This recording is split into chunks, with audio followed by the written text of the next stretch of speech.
প্রভু রামচন্দ্র বলেছেন শক্তিশালী বন মাঝে যখন এসেছি আমি রাবণকে নিধন করে যাব। আর শক্তিশালী বলেছে প্রভু তুমি কেমন আশীর্বাদ করলেন। হরে কৃষ্ণ, জয় রাধে। তুমি কি জানো না প্রভু আমি তোমার কি হরে কৃষ্ণ, জয় রাধে।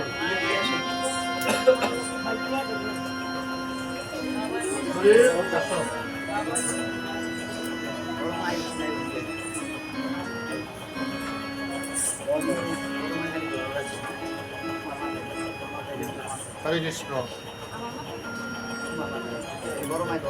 তাই বলেছে প্রভু। তবে ভাই,